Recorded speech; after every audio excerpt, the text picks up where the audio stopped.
Espace TV, le 22h.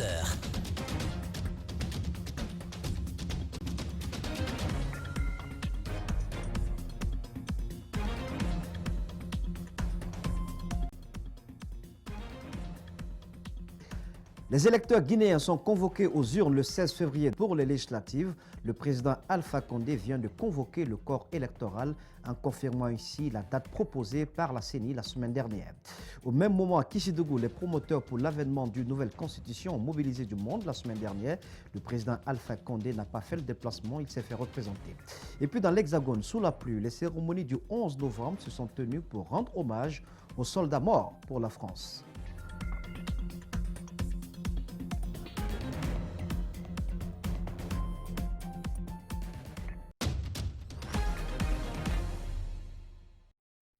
Bienvenue à toutes et à tous, mesdames et messieurs. Merci de nous préférer sur Espace TV.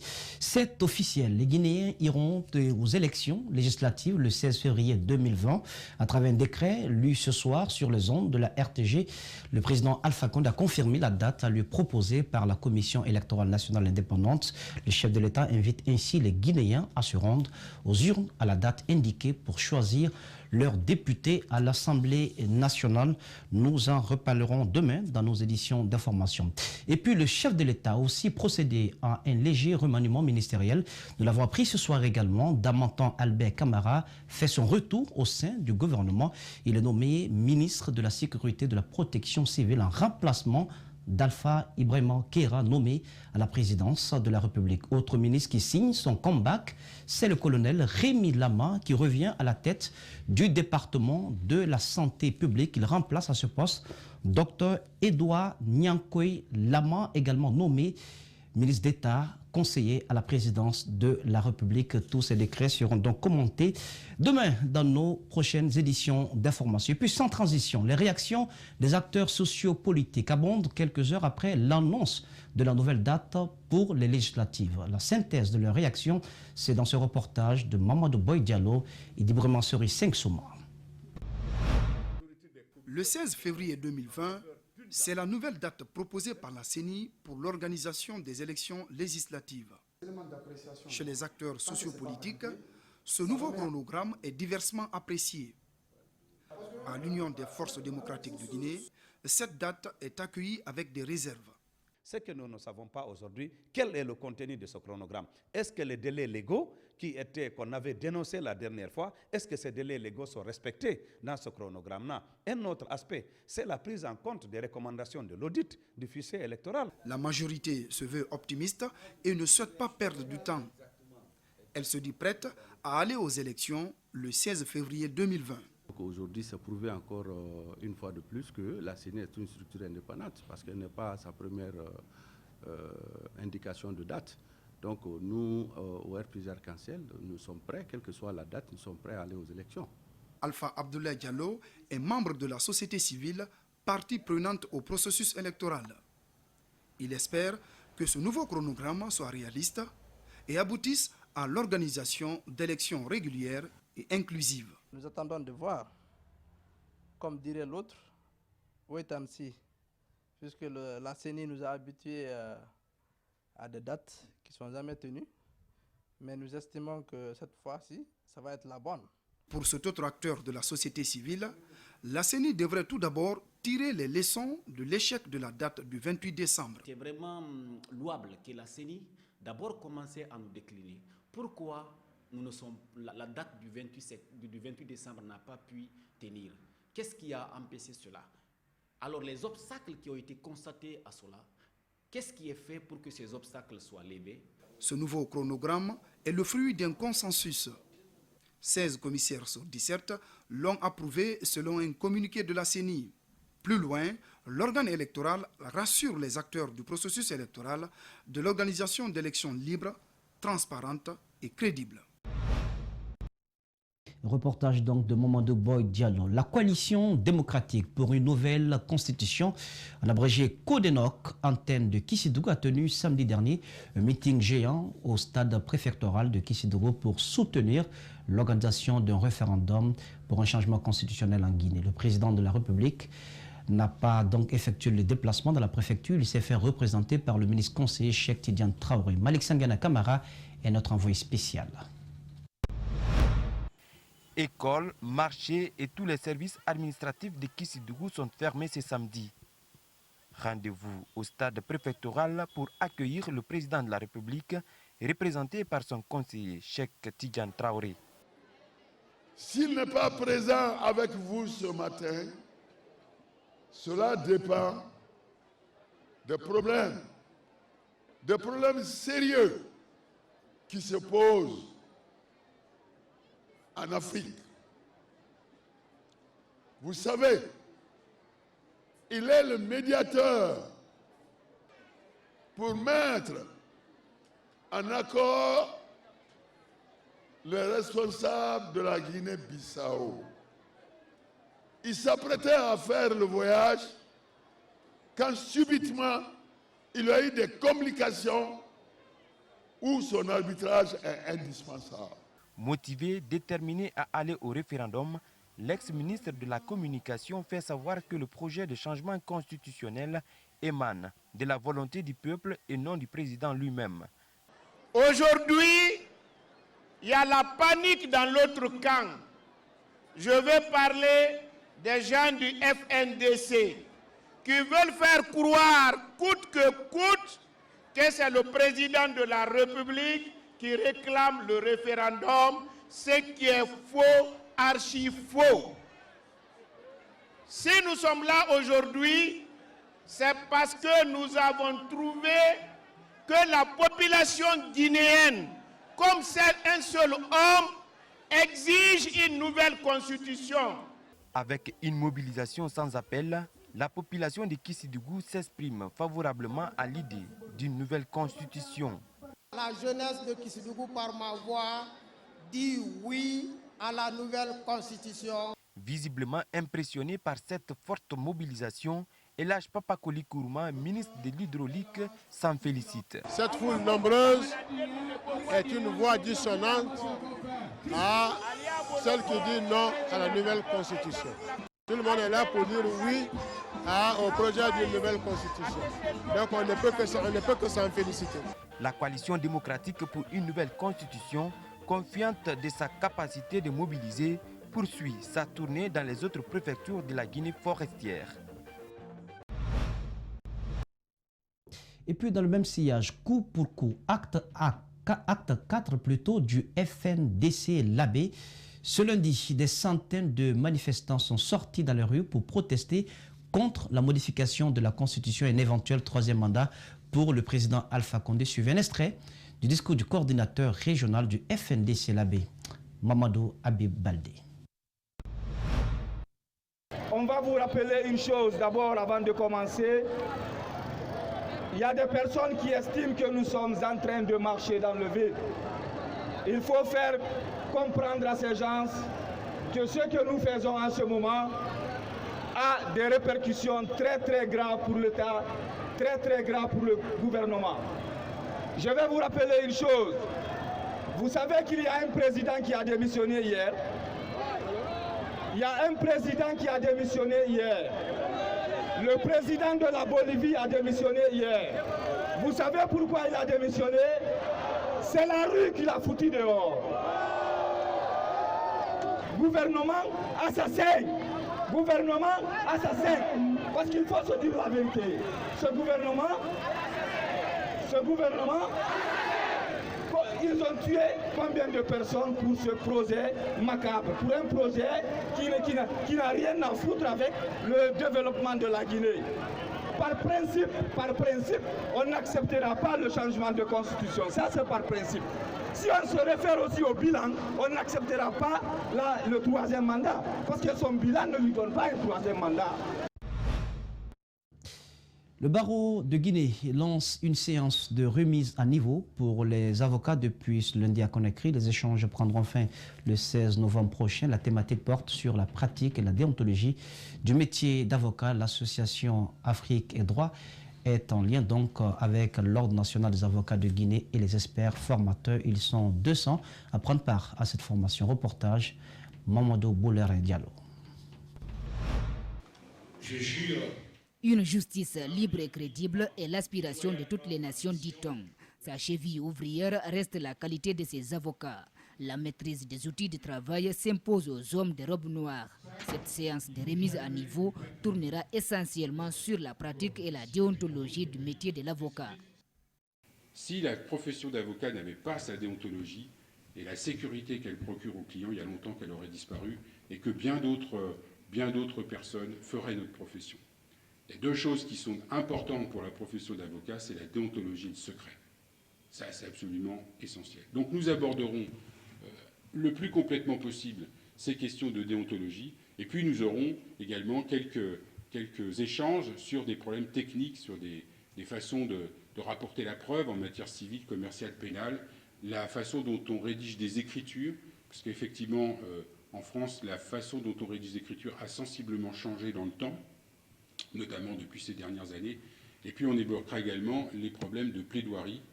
Le barreau de Guinée compte beaucoup sur l'assiduité des 200 participants. Ces avocats comptent relever le défi. Aucun avocat ne peut se vanter de pouvoir se passer de la formation, car aucun avocat n'a le monopole de la connaissance des règles qui nous régissent. Le métier d'avocat est l'un des plus difficiles, mais aussi plus noble, souligne le procureur général près la Cour suprême. Le ministère de la Justice fonde l'espoir sur ses avocats pour regagner la confiance de ses citoyens. Si on veut vivre heureux pendant toute votre vie, il faut être avocat. Tout ce que le développement économique et social d'un État dépend très largement de la confiance des justiciables en sa justice. Cela donc nous impose une justice de qualité dont l'un des maillons est l'avocat. Un meilleur rapport entre les avocats de Guinée et leurs clients est attendu au sortir de cette séance de formation. Du barreau de Guinée, intéressons-nous au système éducatif avec le syndicat national des enseignants qui se vide peu à peu de ses membres. Certains enseignants contractuels partent trouver refuge dans les deux SLEG convoités donc par Aboubakar Souma et Kadiatouba.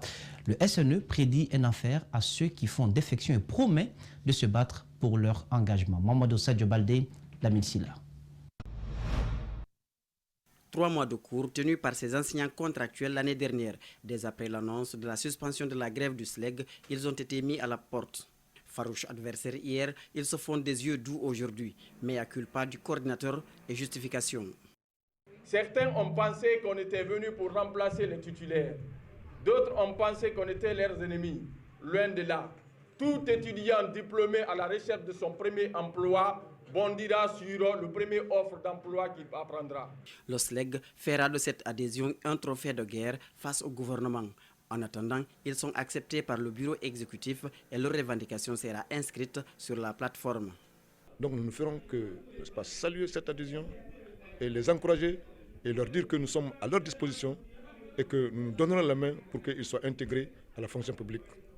Le syndicat national de l'éducation a été amputé. Il se contente de ceux qui sont restés et promet de défendre leur cause. Et d'ailleurs, Souma n'est pas la fonction publique, il n'est pas le ministre, ce n'est pas lui qui engage. Et alors nous, au niveau du SNE, on est très indignés, mais Dieu merci, un grand nombre est resté avec nous et nous allons, eux, les organiser de façon professionnelle et pacifique, faire en sorte que l'État puisse leur faire face et les engager à la fonction publique. Michel Pépé Balamou prédit un enfer pour ceux qui ont rejoint Aboubakar Souma. Je crois qu'ils sont en train ils se sont enterrés vivants. Parce qu'aller aujourd'hui vers Souma qui devient l'ennemi juré de l'État, or le syndicat est un partenaire de l'État, aller vers Souma alors qu'eux-mêmes ils n'ont pas de matricule, parce que quand on dit contracteur, c'est celui-là qui a un matricule, c'est celui-là qui a une prime par mois, c'est celui-là qui a un emploi du temps. Ils ne sont pas en classe. Donc nous devons penser que c'est un plaidoyer que nous allons faire. Donc Souma va les utiliser et pour aller à sa grève et peut-être obtenir quelque chose de l'État. De l'ingratitude, il dit avoir subi en pleine figure. D'ailleurs, Dame Kadjetou l'a déjà poignardé dans le dos. Elle ne s'en remet toujours pas. Elle est rongée par le sentiment que justice ne lui sera jamais rendue. Mesdames et messieurs, je vous parle de Dame X, cette femme originaire de Sigri qui affirme avoir subi un viol collectif. L'acte obscène a été filmée d'ailleurs par ses bourreaux et une copie lui a été remise afin qu'elle garde le silence dans une affaire de créance qui l'opposait à une autre dame originaire de la préfecture de Sigri. Elle est totalement bouleversée, isolée par sa famille. Puis l'enquête n'avance pas, elle menace de passer au suicide. Mamadou Kalisso, Alcini Camara ont rencontré des activistes des droits de l'homme pour parler de ce sujet. Dame X est au bord du gouffre, blessée dans sa chair et son âme à cause du viol collectif qu'elle a subi. À cela s'ajoute l'indifférence de sa famille, son mari en particulier qui l'a jetée aux mouches. Elle envisage le pire. Dans ma tête, ça ne va pas. Je n'ai pas lu, vous-même vous savez, le reste. Il y a beaucoup de choses en ce moment-là. Je préfère mourir que de rester comme ça parce que je ne comprends rien dans la justice. Cette élue du peuple dit comprendre la souffrance de sa compatriote. Elle l'invite à tenir bon et poursuivre le combat.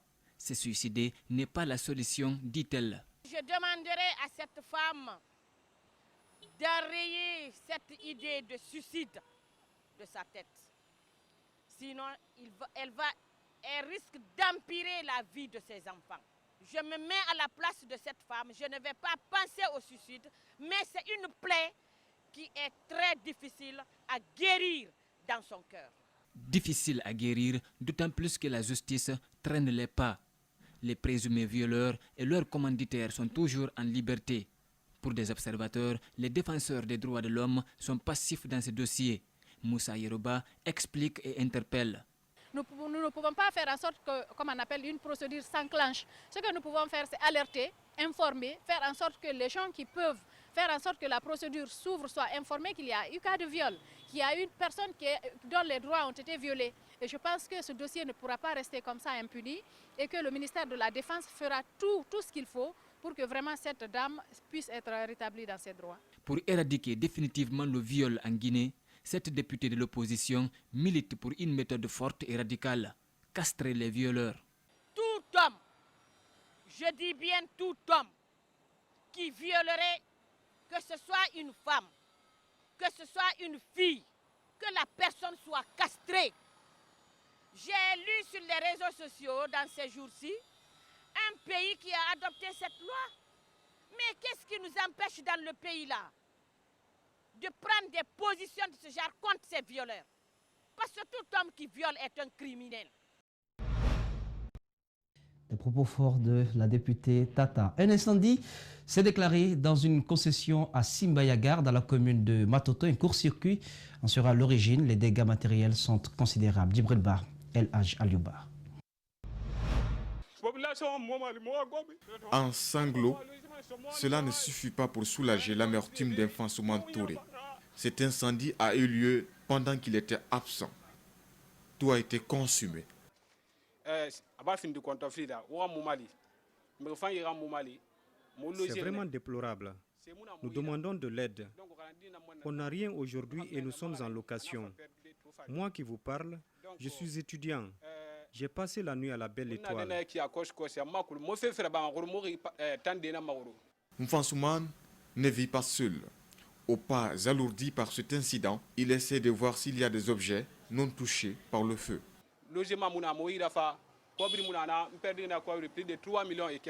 Nous avons perdu plus de 3 millions de francs guinéens. Mon diplôme aussi est calciné. Mon grand et moi sommes vraiment dépossédés.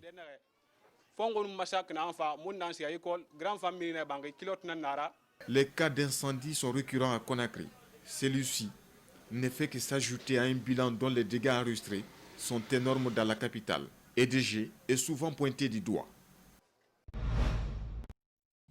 D'un cas d'incendie à un autre, celui-ci s'est produit ce week-end à Kagbélé, dans la préfecture de Dubrika. C'est encore un court-circuit qui est accusé. Il n'y a pas eu de perte en vies humaines, mais d'importants dégâts matériels ont été enregistrés. Rosaline Goto Monemoun, Ibrahima Sori Camara. Il est 16h quand les enfants ont aperçu le feu dans la cuisine. C'est là où tout est parti. Ils ont commencé à crier. Leur grande sœur en sieste, sous l'effet des bruits, s'est réveillée. En face du fait, elle commence par débrancher les appareils, mais les enfants hors du danger, puis appellent au secours. J'étais couchée, je dormais. C'était les enfants qui étaient là. Après, j'ai entendu Les enfants criaient, disent qu'il y a le feu dans la cuisine. Au moment de sortir, le feu avait déjà pris le plafond. Comme il y avait le feu, j'ai commencé à débrancher les appareils et j'ai fait sortir les enfants dehors. J'ai appelé maintenant le secours et les voisins sont venus. Informé de l'incendie, le frère du concessionnaire est aussitôt venu sur les lieux. À cet autre incendie, le service chargé pour la protection des citoyens spécialisés a prié par son absence. Finalement, le secours a été assuré par les jeunes du quartier. On m'a appelé pour me dire que le bâtiment est en feu et que c'est par suite d'un court-circuit. Alors, je suis venu dans l'urgence. Et sur le coup, j'ai trouvé la jeunesse du quartier qui était totalement mobilisée. Et ils nous ont aidés. Malheureusement, nous avons tenté de joindre les sapeurs-pompiers en vain. Quand nous sommes allés à la CMS, on nous a dit qu'ils étaient jusqu'à Bambeto. Et quand on les a appelés, ils nous ont dit que l'embouteillage ne les permettait pas de venir à temps. Tout le contenu de ce bâtiment est parti en fumée. Même une aiguille de la famille n'a pas été récupérée. Aujourd'hui, les victimes demandent le secours des bonnes volontés. Comme vous pouvez le constater, on a vraiment tout perdu, tout est parti en fumée. Et là, on remercie seulement l'Éternel parce qu'il n'y a pas eu de perte en vie humaine. Mais nous demandons franchement aux bonnes volontés de nous venir en aide parce que c'est vraiment difficile à consoler. Beaucoup de familles sont aujourd'hui victimes d'incendies à Conakry et périphérie. Les principales causes sont souvent dues aux installations vétustes et inappropriées. C'est un sourd-muet accidenté par une moto depuis vendredi. Les auteurs de l'accident sont à la recherche des parents de la victime. C'est un enfant. L'un d'entre eux se fait entendre au micro de Djibril Ba et d'Aliouba. Cet enfant est accidenté par mon neveu à 22h. Ça, c'est le vendredi à 22h. Mais le petit, il quittait vers l'aéroport. Il venait vers Imbaya. Maintenant, sur le jour de la manifestation dernière ici, les gens disaient qu'ils suivaient les gens, les manifestants. Même pendant la journée, les femmes qui étaient à la manifestation, elles disaient que pourquoi une femme laisse un enfant pareil comme ça, sorti dans la rue. Maintenant, il a passé toute sa journée là-bas. Maintenant, vers la nuit seulement, à 22h, il montait. Il s'est rencontré avec mon neveu. Maintenant, mon neveu, lui, quand il parle en moto, il vient par là, l'enfant parle là-bas aussi. Il vient par là, il se dirige vers là-bas aussi. Maintenant, malheureusement, mon neveu déjà touché, son pied est caché. Maintenant, le matin, je suis allé à cette nuit-là aussi.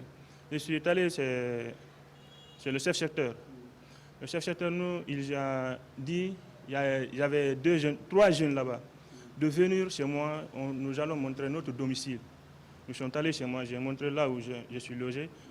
Maintenant, comme ça aussi, ils ont dit que de passer le matin. Ça, c'était hier.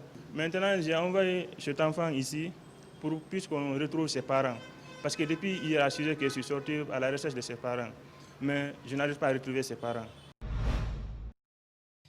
Malgré les opérations de curage des caniveaux, certains sont loin d'être impeccables. C'est le cas des caniveaux du marché d'aviation qui sont complètement bouchés, une situation qui obstrue la circulation routière. D'ailleurs, les usagers de ce tronçon demandent aux autorités en charge de leur venir en aide. Abakadine Kamara, Alseni Tamora.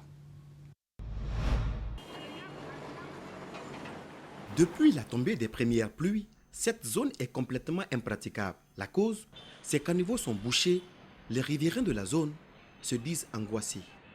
On n'arrive pas à s'en sortir parce qu'à chaque fois que ça pleut, quand ça pleut beaucoup, l'eau se déverse sur le long de l'autoroute. Ça touche même la cohabitation. Et les femmes vendeuses qui étaient là en place à l'époque ont quitté le lieu. Et même les véhicules Magbana qui garaient ici ne trouvent plus accès maintenant afin de garer. Cette dame fait son commerce auprès de ces eaux stagnantes. Elle s'abstient de manger à cause de l'insalubrité. Ça nous gêne ici vraiment. On ne peut plus manger ici. Il faut qu'on attende une fois à la maison pour le faire. L'odeur nous fatigue trop. Depuis la saison hivernale, nous sommes avec ça. Récemment, Des autorités du pays se sont rendues ici pour assurer ces femmes, mais en vain. Comme le témoigne cette dame. Ce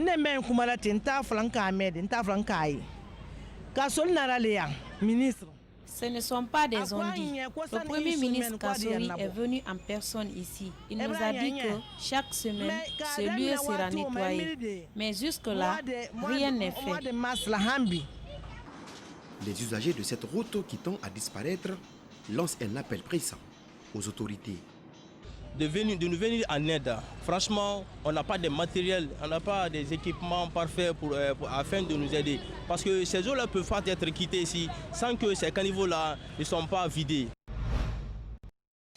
Les habitants de Diaguissa, dans la préfecture de Dalaba, ont le sourire aux lèvres. Ils ont inauguré samedi dernier leur mosquée, un événement qui a connu la présence de plusieurs personnalités du pays.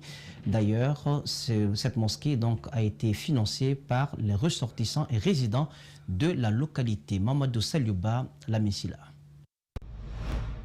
Les habitants de Diaguissa, dans la préfecture de Dalaba, se mobilisent, accompagnés de fidèles venus de tous les coins du pays. Un événement grandeur nature, l'inauguration de la mosquée centrale de Diaguissa, construite vers 1700, rénovée pour la 5e fois par les ressortissants et résidents de la localité.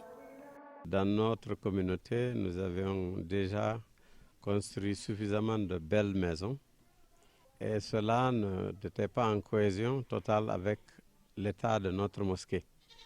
Et je pensais qu'il était incongru, il n'était pas cohérent que nous soyons dans de belles maisons alors que la mosquée de la maison de Dieu était désuète. Alors, les ressortissants et résidents de Diaguissa se donnent la main. Ils recrutent des spécialistes turcs pour créer la différence, une architecture rare, des portes et des éclairages modernes, un travail d'art qui a impressionné les invités. Nous voyons une très belle mosquée qui va non seulement servir d'un lieu de rassemblement pour magnifier la grandeur d'Allah subhanahu wa ta'ala à travers les 5 prières. Construite au début en paille, aujourd'hui c'est dans une mosquée moderne qu'il prie. Une mosquée où tout a été pensé du petit au grand détail. Ceux qui ont été invités à son inauguration ont compris la solidarité qui existe entre les fils de la localité. Et ce sentiment de voir les Guinéens communier comme ça est extrêmement réjouissant. Deuxième sentiment, c'est la qualité du travail qui a été fait, que d'investir comme ça dans son tiroir donne à réfléchir et à inciter d'autres à faire mieux. Et le troisième sentiment, c'est l'exemple que ça donne aux Guinéens de se donner la main pour se réunir. C'est des sentiments de joie et de satisfaction, parce que c'est fait dans ma localité de Dalaba. C'est une maison de Dieu où tout le monde vient prier. La mosquée a été rénovée en 18 mois, 15 mètres de long sur 11. Elle peut accueillir 400 fidèles.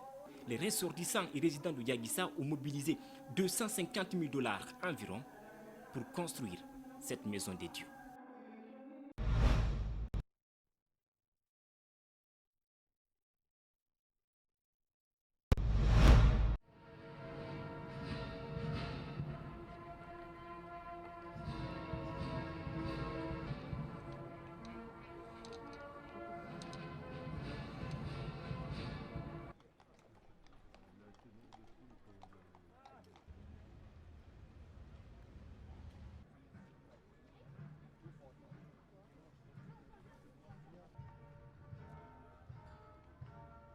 On est en 2019 et quand on fait le recul de tout ça, on se dit pourquoi avoir fait des guerres et d'avoir tué autant de personnes.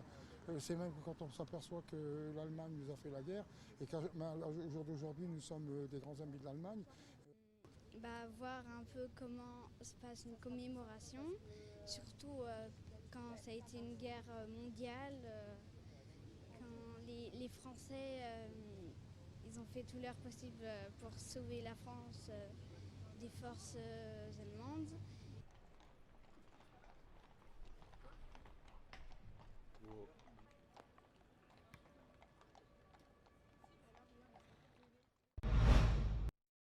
Toutes nos excuses pour cette erreur technique. Vous venez donc de suivre les cérémonies du 11 novembre sur les Champs-Élysées. L'occasion donc pour les Français de rendre hommage aux soldats morts pour leur patrie. C'est donc ici que prend fin cette édition d'information, mesdames et messieurs.